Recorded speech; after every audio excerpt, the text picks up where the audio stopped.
The next question is, there are times when we feel worn out. It might be because of the external pressure or emotional trauma that we are going through, or because of the lack of inner strength.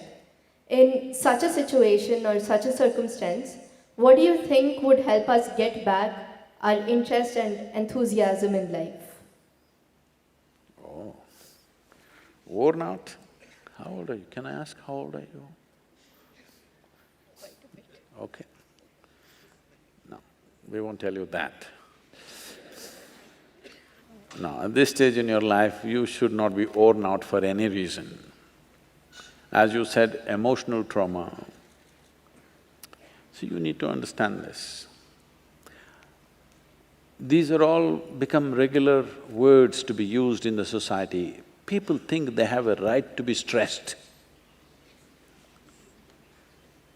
See, if you say, I'm stressed out, I'm worn out, I'm tense about something, tension, stress, all this, people think it is their right. It is not your right.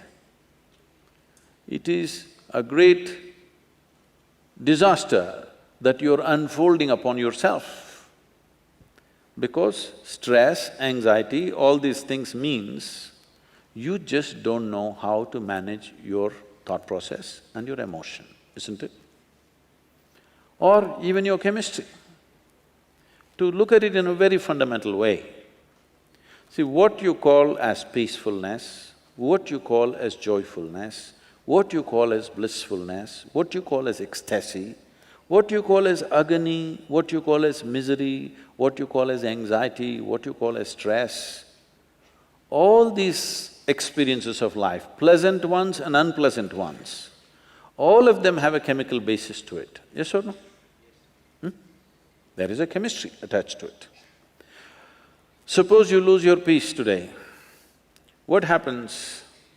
First thing is you will snap at somebody who is at home. They always give the first dose. But people think it's natural, it's normal rather. Then you pick a quarrel with your neighbor. It goes on. Then on the street you will yell at somebody. Then you come here and shout at your professor. Now people know you need medical attention. The moment you start screaming in a place where it's going to have serious consequences for you, people know you need medical attention.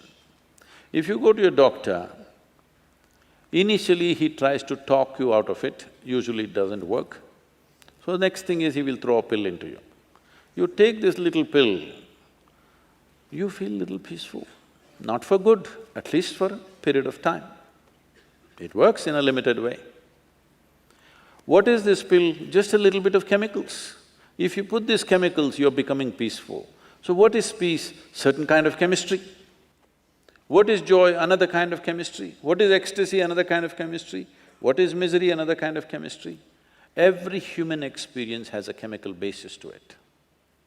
And now, this is the most sophisticated chemical factory on the planet. Do you agree with me? Most complex and sophisticated chemical factory on the planet is here. They say what is happening in a single molecule of DNA cannot be done in all the chemical factories on the planet put together. That much complex chemistry is happening. Now the question is only, are you a good manager of your chemical factory or are you a lousy manager? That's all the question is. Yes? If you manage a chemistry of blissfulness, people are always asking me, Sadhguru, how day in and day out with such variety of activity, how are you like this? I keep my factory is managed by me, not by my enemies. Your factory also must be managed by you, isn't it? If you manage this chemical factory, will you create chemistry of blissfulness or chemistry of stress, anxiety and other things? Blissfulness. That's your choice? Yes. Very nice. If that is your choice, I'm sure that is the choice for everybody when it comes to themselves. You may want something else for your neighbor. What you want for your neighbor may be debatable, but what you want for yourself is 100% clear, isn't it so? Hello? Highest level of pleasantness you want for this, yes or no? Why such a simple thing is not happening? Simply because there is no sadhana. That means you have not turned the tools that have been given to you as your tools. See, we were we were trekking in… every year we are trekking in Tibet. So I'm in a tent, I'm doing some work, writing something. Another person is cutting an apple, and there's one more person in the tent, and that person tells this person, "Be careful, it's a very sharp knife." This irritates me, because I call something a knife only if it's sharp.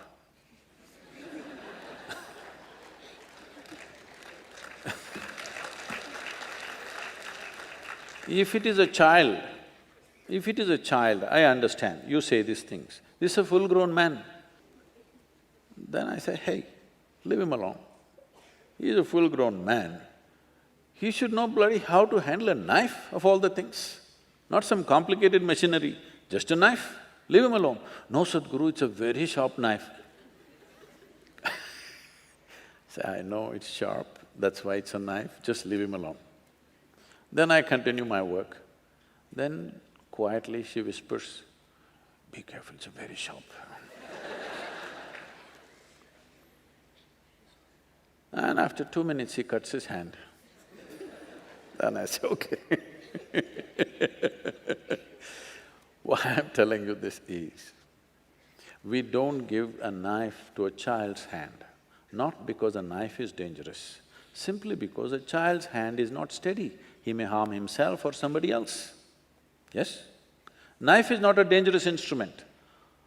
The hand which holds it can become dangerous. Yes or no?